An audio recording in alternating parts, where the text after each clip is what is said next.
काल सर्प दोष ज्योतिष शास्त्र का एक ऐसा रहस्य जिसे लेकर लोगों में वर्षों से भ्रम और आस्था दोनों बने हुए हैं।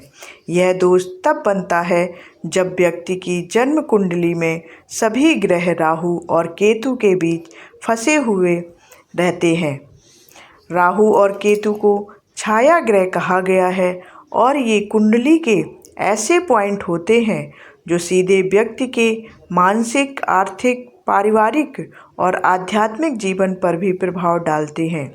जब ये दोनों ग्रह सभी अन्य ग्रहों को घेर लेते हैं तो ऐसा माना जाता है कि व्यक्ति के जीवन में बाधाएं, मानसिक पीड़ा, रिश्तों में कटुता और आर्थिक परेशानियां आती हैं।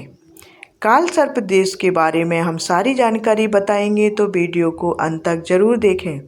काल सर्प दोष के 12 से अधिक प्रकार बताए गए हैं, जैसे अनंत, कुलिक, वासुकी, शंखपाल, पद, महापद, तक्षक, कर्कटक, शंखचूड़, घातक, विस्तर और शेषनाग काल सर्प दोष। हर दोष का प्रभाव व्यक्ति के जीवन के लिए अलग अलग क्षेत्रों पर होता है। उदाहरण के लिए वासुकी काल सर्प दोष आर्थिक अस्थिरता और बार बार व्यापार में हानि का कारण बन सकता है, जबकि अनंत काल सर्प दोष नौकरी और मानसिक चिंता को प्रभावित करता है। अब बात आती है कि क्या यह दोष वास्तव में इतना घातक है जितना कहा जाता है। कुछ विद्वान ज्योतिषी मानते हैं कि काल सर्प दोष केवल मानसिक भय है, जबकि कुछ का मत है कि यह दोष जीवन की गति को धीमा कर देता है, लेकिन यह पूरी तरह से दुर्भाग्य का संकेत नहीं है।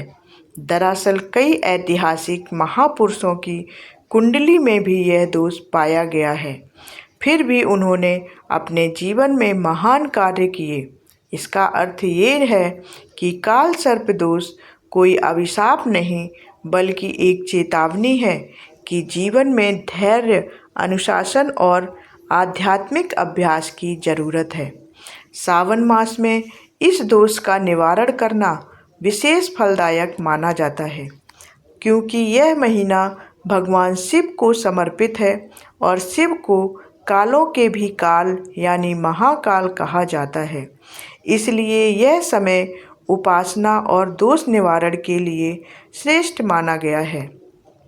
ऐसी मान्यता है कि सावन में शिवलिंग पर काले तिल, दूध, बेलपत्र और जल अर्पित करने से काल सर्प दोष का असर कम हो जाता है। त्र्यंबकेश्वर ज्योतिर्लिंग, उज्जैन के महाकालेश्वर मंदिर, काशी विश्वनाथ और दक्षिण भारत के कुछ शिव मंदिरों में काल सर्प दोष निवारण के विशेष पूजा अनुष्ठान होते हैं।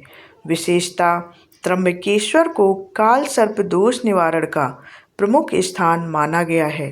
यहाँ अनुभवी आचार्यों द्वारा काल सर्प शांति पूजन करवाया जाता है, जिसमें 9 ग्रह शांति, राहु केतु शांति और महामृत्युंजय जाप शामिल होते हैं। यह पूजन प्रातःकाल सूर्योदय से पहले प्रारंभ होता है और विधि पूर्वक लगभग 2 से 3 घंटे चलता है। इसे करते समय व्यक्ति को सात्विक भोजन लेना होता है और संयम का पालन करना होता है। पूजा के बाद दान पुण्य जैसे काले वस्त्र, तिल, नाग नागिन की जोड़ी, लोहा और अनाज आदि गरीबों को दान करने की परंपरा भी बताई गई है। कई लोग सावन के प्रत्येक सोमवार को व्रत रखकर भगवान शिव का ध्यान करते हैं और ओम नमः शिवाय मंत्र का 108 बार जाप करते हैं। कुछ विशेष मंत्र जैसे ओम राहवे नमः, ओम केतवे नमः और ओम काल सर्प दोष नाशाय नमः का भी जाप शुभ माना जाता है। ध्यान रखने योग्य बात यह भी है कि काल सर्प दोष का प्रभाव व्यक्ति के संचित कर्मों, ग्रहों की दशा और वर्तमान जीवन शैली से भी जुड़ा होता है। इसलिए इसका निवारण केवल पूजा पाठ से ही नहीं, बल्कि सकारात्मक सोच, सत्कर्म, नियमित ध्यान और अपने व्यवहार में सुधार लाकर भी किया जा सकता है।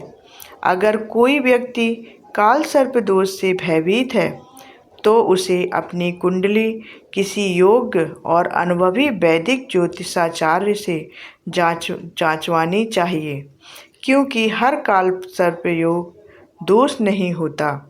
कई बार यह योग व्यक्ति को तपस्वी, आध्यात्मिक और संघर्षशील बनाता है, जो आगे चलकर उसकी सफलता का कारण बनता है।